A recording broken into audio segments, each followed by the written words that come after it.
The C8 Corvette. A vehicle that has a long history. It has a name that, for better or for worse, people know.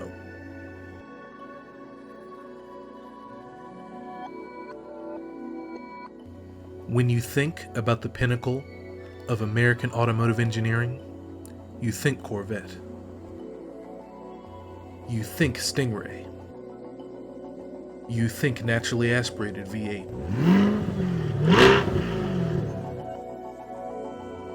And performance that rivals that of the European greats. There's one big difference that separates the Corvette from its contemporaries across the pond, and that's the fact that you might be able to afford it.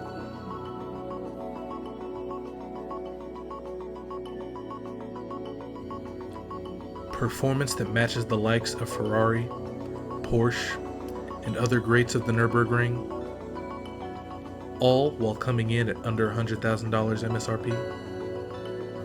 It really just might be the best deal in automotive performance. The question is, does this latest generation truly hold up to the heritage that its namesake holds? Let's take a look at the Corvette C8 Stingray and find out.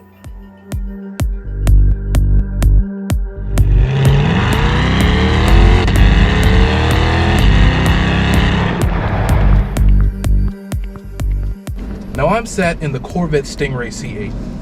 Now this is a vehicle that at this point has been out for a few years. They're not quite as rare as they once were. You kind of see them out and about nowadays. And we're on the brink of the Z06 coming out, which is a behemoth of a vehicle, naturally aspirated flat plane crank V8, makes 670 horsepower. And with all those things to consider, it really makes you think, you know, if I'm going to get a Corvette, if I'm looking to pick up a C8, why not just wait for the Z06 or the Z51? You know, what kind of value does this vehicle still have? And right off the bat, I'll say that for the price point that you can get these at, you know, MSRP is right around $65,000 new. This is a fantastic vehicle. The materials feel premium. All of the leathers, it's so focused on the driver. This kind of arch that sweeps up and almost blocks off the passenger. It's very comfortable in here, and it's such a refined vehicle as opposed to Corvettes of the past. The C7 was also a very comfortable vehicle, but even up until the C6, I can think of a time where you got the Corvette, it was the cheap option in comparison to the Lamborghinis of the world, the Huracans, the Porsches and all that, but it still performed well. But you kind of sacrificed in terms of refinement and fitment, but this is not the case at all. This vehicle is comfortable, it feels premium, you feel like you are in a capable vehicle, but also a premium vehicle. This is the first year that the Corvette has gone rear mid-engine. So with that, the weight distribution of this car is fantastic. It feels so flat when you're going around corners.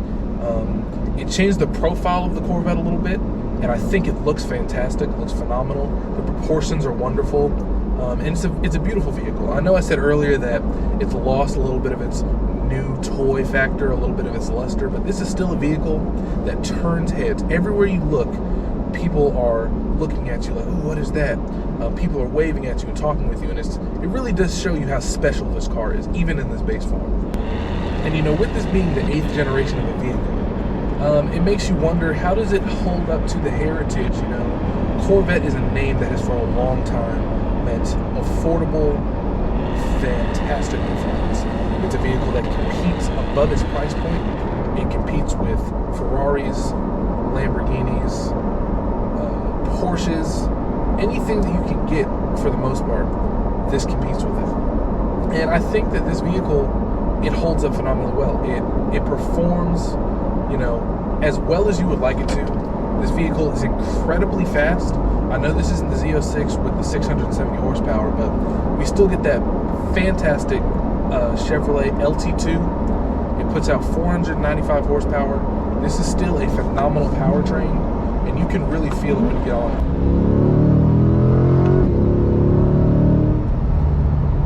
One thing thing that switching from a front engine drive to a mid-engine drive vehicle did for us is it moved some of that weight to the rear of the vehicle, in between the drive wheels, and I'll tell you, you can definitely feel the difference. One of the complaints in the past about the especially higher trim level Corvettes is that you have so much power that they start to almost, trip over themselves in terms of putting the power down. I know that the C7 Corvette, the Z06, it had so much power that keeping it under control was almost an impossible task.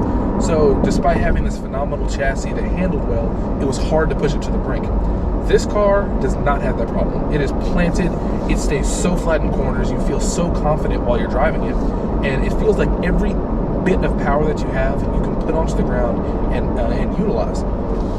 I'll definitely be interested to see with the Z06 coming out here soon, if you have already started hitting the roads, how does that 670 horsepower do with this chassis? I'm sure that Chevrolet has gone through a lot of R&D and tested it and make sure it functions well. I think it'll be really interesting to see how this compares to the C7 over the long run, and how the Z06 compares to the C7 Z06 in the future. In conclusion, the Corvette C8 is as good as the Corvette has ever been. It's a vehicle that offers incredible refinement, stunning performance, all while coming in at a relatively affordable price. Even 2 years later, I still think this is one of the most bang for your buck vehicles on the market. If you're looking for something that's fast, comfortable, and will turn heads wherever you go, the C8 Corvette might be for you. To find vehicles like this C8 and others, head on over to CarVendee.com. We just want to buy your car.